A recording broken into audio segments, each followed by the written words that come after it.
नमस्कार, आप देख रहे हैं पीएसएन मीडिया। मैं प्रमोद कुमार सक्सेना।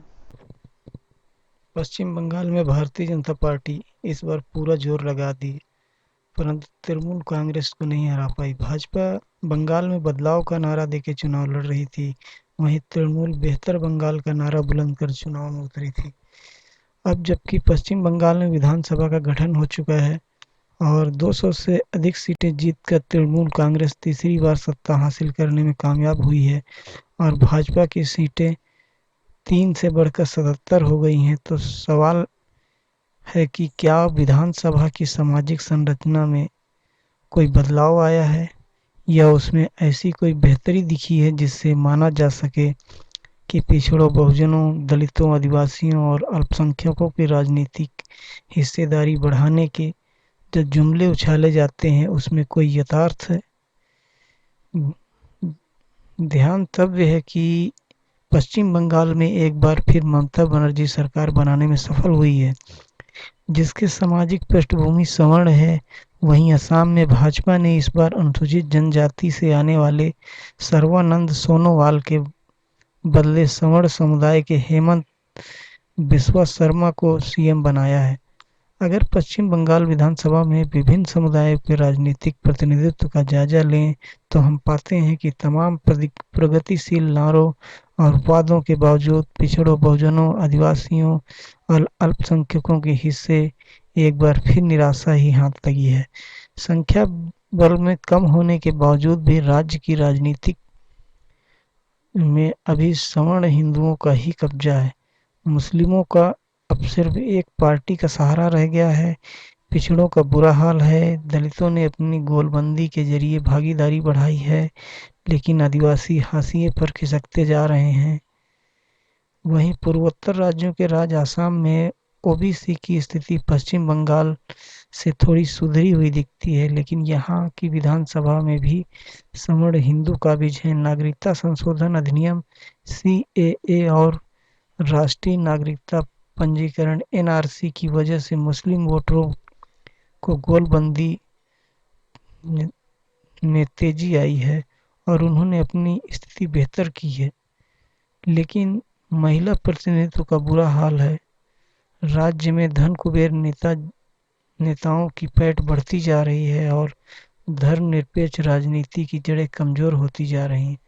पश्चिम बंगाल में जनरल कैटेगरी के लोग, इसमें से द्विज जातियों की हिस्सेदारी 6 से 7% है, जबकि बड़ी हिस्सेदारी कुछ पिछड़ी जातियों की है जिन्हें पिछड़े वर्ग की सूची में नहीं रखा गया है। इनकी 30% है। द्विज जातियों में मुख्य रूप से ब्राह्मण व कायस्थ हैं, जिनका राज्य की राजनीति में वर्चस्व बरकरार है। वर्ष 2011 की विधानसभा चुनाव की तरह 2016 विधानसभा चुनाव में भी इन्हीं ब्राह्मण और कायस्थ विधायकों का बोलबाला रहा है। इस बार भी तस्वीर बदली नहीं है। इस विधानसभा में भी सवर्णों, अधिकांश ब्राह्मणों और कायस्थ की हिस्सेदारी 43% है। मुसलमानों का प्रतिनिधित्व पिछली बार के मुकाबले इस बार 5% घटा है। हाँ, अनुसूचित जातियों की हिस्सेदारी पिछली बार की 24% से बढ़कर 27.4% जरूर हो गई है। इस बार अनुसूचित जाति के 12 उम्मीदवार सामान्य सीटों से जीते हैं, जो एक तरह से अप्रत्याशित ही है। सवर्ण की संख्या जो है तृणमूल कांग्रेस में 102 है, भाजपा में 26। ये पश्चिम बंगाल की स्थिति है। दलित की तृणमूल कांग्रेस में 44 है और भाजपा में 36। मुस्लिम की तृणमूल कांग्रेस में 42 और भाजपा में 0। आदिवासियों की संख्या जो है तृणमूल कांग्रेस में 10 है और भाजपा में 9। मंझोली निचली जातियों की संख्या तृणमूल कांग्रेस में 10 है, भाजपा में 3। ओबीसी की संख्या 5 है तृणमूल कांग्रेस में, तो भाजपा में 3।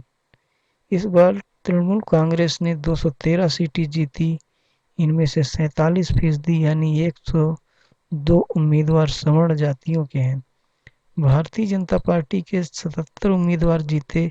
इनमें से 34% यानी 26 सवर्ण जातियों के हैं, तृणमूल कांग्रेस के विधायकों में से 42 मुस्लिम और 44 दलित हैं।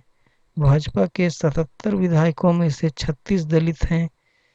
तृणमूल कांग्रेस के विधायकों की में मझोली जातियों, पिछड़े वर्ग, आदिवासियों के विधायकों की संख्या सिर्फ 25 है, जबकि भाजपा के 77 विधायकों में से इनकी संख्या 15 है। भाजपा, लेफ्ट, कांग्रेस गठबंधन और तृणमूल तीनों ने अपने ज्यादातर टिकट सवर्ण जातियों के उम्मीदवारों को ही दिए थे। भाजपा ने सबसे ज्यादा यानी 52% से ज्यादा ऊंची जातियों के उम्मीदवारों को टिकट दिए।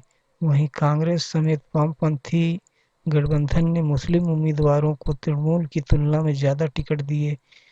तृणमूल कांग्रेस ने 15.3% मुस्लिम उम्मीदवारों को खड़े किए, जबकि कांग्रेस और वामपंथी गठबंधन की पार्टियों ने 26% से अधिक मुस्लिम उम्मीदवार मैदान में उतारे थे।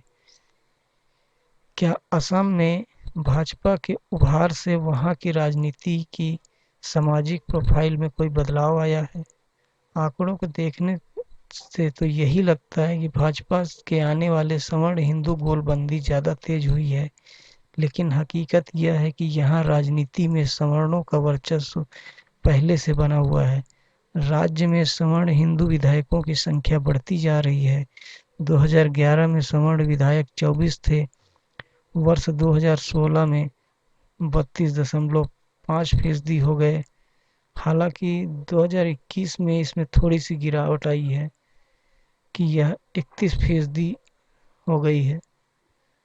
असम विधानसभा में विभिन्न जातियों और वर्गों की विधानसभा में हिस्सेदारी पर अगर नज़र डालें तो सवर्ण विधायक कांग्रेस गठबंधन से 5 जीते तो भाजपा से गठबंधन से 34। मुस्लिम की अगर हिस्सेदारी की अगर बात करें तो मुस्लिम 31% कांग्रेस गठबंधन में है तो भाजपा में 0। जनजातीय जिन्हें एसटी भी कहा जाता है, उनकी कांग्रेस में गठबंधन में हिस्सेदारी 6% है और भाजपा में 11%। जनजाति पहाड़ियों की संख्या कांग्रेस गठबंधन में 0 तो भाजपा गठबंधन में 7। एससी की कांग्रेस गठबंधन में 4 तो भाजपा में गठबंधन में 3। ओबीसी की अगर हिस्सेदारी देखी जाए तो कांग्रेस गठबंधन में 3 तो भाजपा गठबंधन में 15। दलित या चाय बागान में श्रमिक समुदाय की हिस्सेदारी कांग्रेस गठबंधन में 1 है तो भाजपा में 3। कुल मिला के चुनावी प्रतिनिधित्व के आंकड़ों में कोई खास बदलाव नहीं दिख रहा है। असम विधानसभा में ओबीसी जातियों के विधायकों की हिस्सेदारी 14% है। चाय बागान में काम करने वाले समुदाय से आने वाले विधायक 4% हैं। दलित और आदिवासियों का प्रतिनिधित्व भी स्थिर है। एक दलित उम्मीदवार सामान्य सीट से जीता है और 8 जनजातीय विधायकों में ज्यादातर बोडो समुदाय के हैं। भाजपा गठबंधन के 75 विधायकों में से 45% यानी 34 विधायक सवर्ण हिंदू हैं, जबकि कांग्रेस गठबंधन में के 50 विधायकों ने सिर्फ 5 विधायक सवर्ण हिंदू हैं। कांग्रेस गठबंधन के 50 विधायकों में से 31 मुस्लिम हैं। यह हिस्सेदारी 62% बैठती है।